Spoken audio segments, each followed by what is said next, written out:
What's up, folks? Back with another reaction, back with some more reggae, and I'm here to react to an artist I've known for a long time but have not reacted to yet on the channel.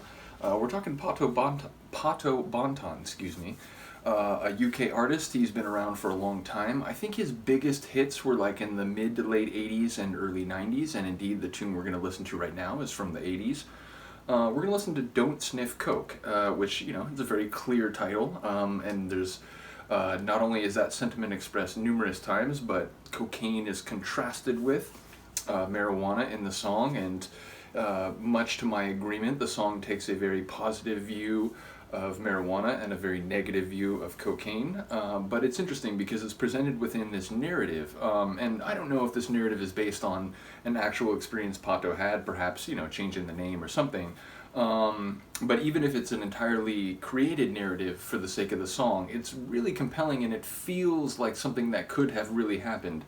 Ultimately, it's a song about the way in which he's taking a train from Birmingham to London, and he ends up meeting this sort of scruffy looking guy who's kind of talking fast and, like, you know, fidgeting a little bit and whatever, and it becomes clear that the guy, you know, he's affable, he's talkative, as, you know, people who've done cocaine often are. And so he and Pato get talking, and he's trying to convince Pato is this guy Rhodey, of the sort of benefits of cocaine. And, you know, Pato, genuinely curious, asks him, okay, so what is it about it? And he answers in the voice of this guy Rhodey, this character, and he's, again, like, kind of stuttering, and he's talking really fast, and he sort of changes his vocal register, so he's, you know, he essentially plays a character in the song opposite himself, which is very intriguing and well done. But at the end of the explanation from Rhodey, well, actually, I don't know. If you haven't heard this song before, maybe I won't spoil it. I'll let Pato tell the story. But ultimately, it is very much a narrative song. It is, you know, a song from beginning to end, with values and opinions being expressed through the narrative. There's also a bit of cheekiness at the end. He sort of, you know, makes some lines about, like, the relevance of marijuana in the world, and he sort of, you know, makes a couple, like, joking claims, and then he immediately says, but, you know, more seriously, it gives me inspiration, it fills my heart with niceness, it makes me want to be creative, and so on. So yeah, it's just a top tune. It is a celebration of the Hobbit's leaf. It is a celebration of, obviously, Rasta culture, and it's, you know, celebration of marijuana as a sort of sacred plant. And yeah, ultimately it's a really enjoyable tune, and, you know, the fact that I'm sympathetic to sort of the ultimate take that Pato has on the two drugs and the, you know, their social relevance and so on, or their social impact, I should say, that doesn't hurt either. So yeah, it's a top tune. Again, if you're new to this channel, I should mention I react to physical media on this channel, although this is a funny sort of asterisk to that, which is to say, you know, most people react to other YouTube videos. I completely respect that, but as you can see, I've long been a musical collector. I'm in my early 40s. I have, you know, hundreds of CDs, thousands of vinyl records, old school mixtapes, and so on. So yeah, I've been collecting a number of different genres, electronic and normal music, punk, rock, you know, reggae, hip-hop, classical music, jazz, and so on, as well as, you know, acid techno, acid trance, hardcore, and so on. So yeah, I react to physical media. Now, the reason this is an asterisk is the fact that I have this track from an old reggae, like, compilation with tunes from a number of different artists, and this was one of, like, 3 Pato tracks on there. It was this, Roots Rock Reggae, and Go Pato. So I have those 3 tunes, like, because I eventually ripped the disc to my computer. Now, it was part of a box of CDs that I lost during a move a few years back, so I don't have the disc anymore in the case, and I don't even remember what the name of the compilation was, and because I, like, entered them on my music computer just under the name Pato Banton, I didn't put it in a folder like the name of the compilation. I was just putting in the names of the tunes from the artists. So again, I don't even remember the name of the compilation, but the point is, when I ripped this, it was a long time ago. It was like a dozen years ago, and as I mentioned before, you know, I've moved my music collection that has been ripped from, like, one computer to another. So when I did those rips like a dozen years ago, they were at 128 kps, so I apologize. It's not going to sound quite as good as some of the other ones, some of the other reactions.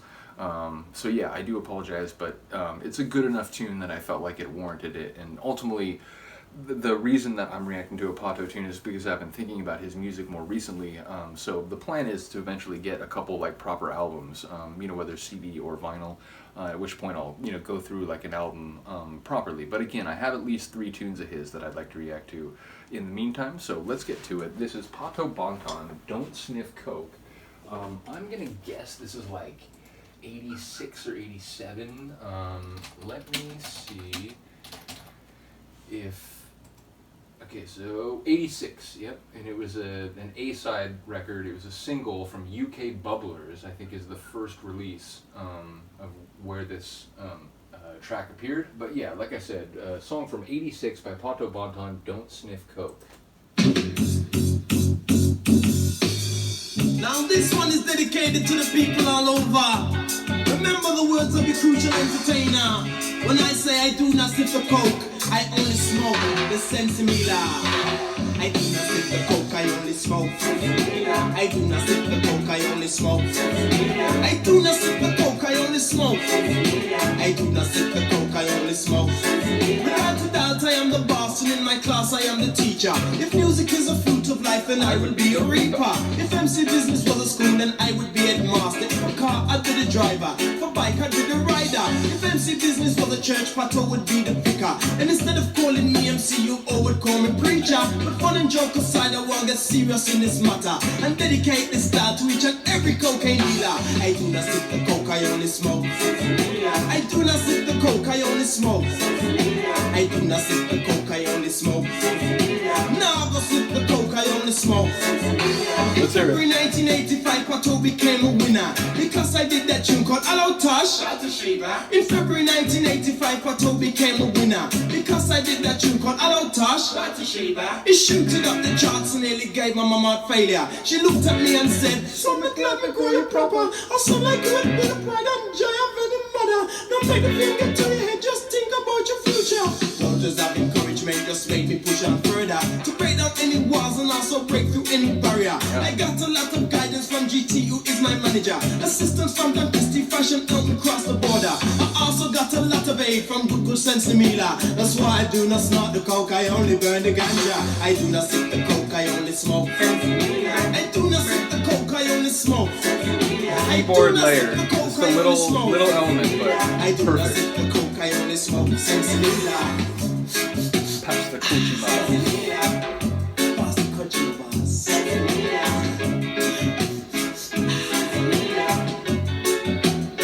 Here we go. One day I had to catch a train from Birmingham to London. Halfway on my journey was approached by this white ruffian with greasy hair and scruffy jeans. He looked just like a villain. He sat down opposite me with a tenance in his right hand. But I don't judge appearance, I just check the way you get on. So I introduced myself to him as Mr. Pato Banton. Nice to meet you, my name's Rowdy, and I work with PA Hire. I've heard your name someplace before, but I just can't remember. Well, anyway, I'm very, very, very glad to meet ya. And I've got some dope, it's just coke, you can have this for a fiver. I looked down on the table and saw a piece of silver paper. Inside the silver paper was some code that looked like flour. I asked him, what did it do for you? It gave you strength and power. Not everyone I wanted to hear the way that Rowdy answered. When Mr. Pato Banton is a sensation, is fine. It makes me see green men and I go to cloud 9. All my worries and problems are left miles behind. So no matter where I am, I have a brilliant time. If you don't believe me, I'll fix you a line. Just take one sip of this and you'll be out of your mind. But I took the coke and threw it right outside the carriage window. Before he could say a word, I quickly built up a 5-sheeter into my pocket for my sensi and my lighter. I lit it with a flash and then to Rowdy passed it over. I could see that he was loving it because of his expression. They tell him this is the keys coming back in there. In some place doctors use it for herbal medication. Ronald Reagan smoked it just before him go on television. After Margaret Thatcher visit him, she brings him back to England, then distributes it equally throughout the House of Commons. The fun and joke aside, it gives me deep meditation. It fills my heart with niceness and I get enough inspiration. You could be any color, any creed or any nation. After smoking Sensimilla, I know you'll find a reason why I do not sip the coke, I only smoke. I do not sip the coke, I only smoke. Nah, I go sip no coke, I only smoke. I do not sip the coke, I only smoke. Sensimilla. I do not sip the coke, I only smoke. Sensimilla. I do not sip the coke, I only smoke. Yep. An ace tune. Arguably my favorite by him. It's hard. So apparently when I ripped it, it was like, that's the next tune. Yeah, like I said, I don't even remember the name of the compilation I ripped it from.